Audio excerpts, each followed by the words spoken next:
How about some news quickies? All right, fill me in. What's going on? The American Meteor Society is sounding off the alarm after an unusual surge in large, loud fireball events so far this year. The American Meteor Society. Now, we've talked about two of these recently. Yep. Ohio and somewhere in Texas. Yeah. And it feels like it's becoming more and more common. But not a lot of news coverage either. Which is also strange. Like a conspiracy. I think I've said my thoughts. I think we're shooting them. I just don't think they want us to know. Or it's the one we blew up a long time ago, and now it's all just arriving. Possibility. Researchers say that the first quarter of the year has seen a significant more high-witnessed fireball sightings than in similar periods on record, going back to 2011. Okay. So nearly 80% of the largest fireballs produce sonic booms, and the average fireball in March has been more than double historic numbers by witnesses. Okay, that is strange. So we've more than doubled the amount so far this year than we normally see. I saw a shooting star the other day. Could it have been a distant fireball? Yes. I don't know if it was in our atmosphere or not. You know what I mean? It did seem like it was, but who knows? It could have been going to California or something, right? Well, or it could have been a giant piece that just was going by. Mm-hmm. Yeah, I saw it probably 2 days ago. I hadn't seen one in a long time either. It's like I just kind of chalked it up to like, oh, that's cool. I didn't even think about fireball death. Yeah, that's what I'm thinking of. Fireball death! And we don't want to tell them. No, not really. I don't think they do. If there is something crazy, it's just like, we're not going to panic these people. We're just going to let them get annihilated. I think all the movies you've seen where the president comes on and like warns everybody, I don't think that's the way it's going to go down. I think they're just going to go hide. Next thing you know, yeah, it's going to hit us. Not tell us. I don't think they're going to tell us. Yeah, I think you're right. That's what it feels like. Proving that winning the Powerball sometimes isn't a good thing. Okay, what do you mean? Less than a year ago, James Farthing was the winner of the largest lottery jackpot in Kentucky history.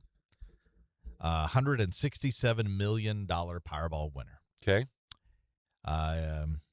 During this time, he's also been arrested. Not once, not twice, now a third time. Yeah.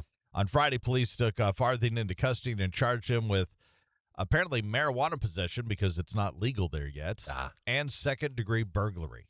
What, he's stealing stuff? Yeah. He won $167 million. And he's stealing things. Yeah. So money doesn't solve all your problems. I guess he'll at least be able to pay good therapists and lawyers. Lawyers. He's going to need a lot of that. Yeah. Okay. Yeah, that guy has some different kind of problems, I think. All right, cool. Well, I've never thought about going this in-depth with a Airbnb, but apparently the owner of a $5 million mansion in Texas said that he proudly rents out it as an Airbnb. That is... I don't know how much it costs. Well, you and I aren't really sorting most expensive to least expensive. Hardly ever. We go the other way. Yeah. One recent rental, though, turned into a nightmare, however, when he thought it was a 7-person event. Turned out to be 800 partying teenagers. If I'm renting like that is actually... That advertised it on social media. It's genius on their part. If everybody pitches in $5, we can rent this $5 million mansion. Mm-hmm. And then everybody shows up and pays like a little cover. And then we'll trash it like Teenage Party does, and then they'll all leave. Not only were gunshots reported, with no one injured, luckily. Okay, that's different. But there was damage that included damage to the kitchen, the countertops, blood-stained towels and bed sheets. Oh, you know it. Fixtures removed from walls, and all the furniture being moved into the garage. Yeah, you gotta have space to dance. This dance floor is full of couches. Put it in the garage.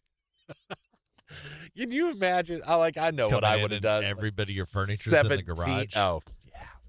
$5 million house, too. So this is not, it's nice stuff. All these things that they have in the house. Nice things. Trashed, destroyed. I bet they may not Airbnb this anymore. Maybe not. A teacher was recently fired after it was learned what kind of questions he was asking his students. An investigation started when students started voicing their concerns to parents, other teachers, and fellow students.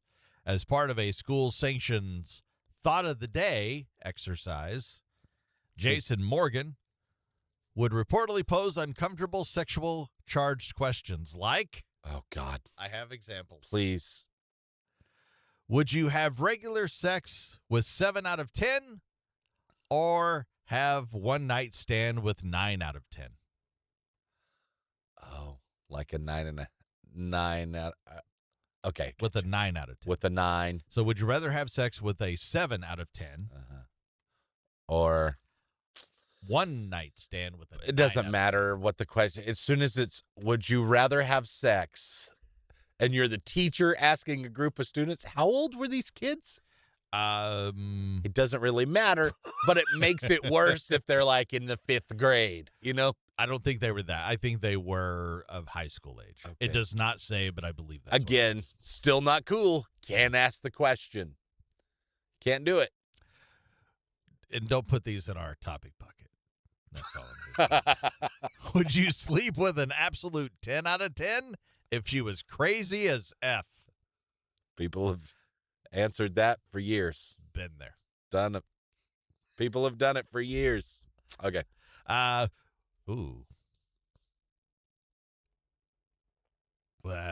He was asking, Go ahead, say it. would you engage in necrophilia? And if so, how long would you wait? Oh, this guy's disturbed, isn't he? Morgan was also ordered to apologize after directing a sexual comment towards the mother of one of the students that came in to complain. Yeah, he's been fired. I can't imagine why. He's got issues. I think so. There's some news quickies.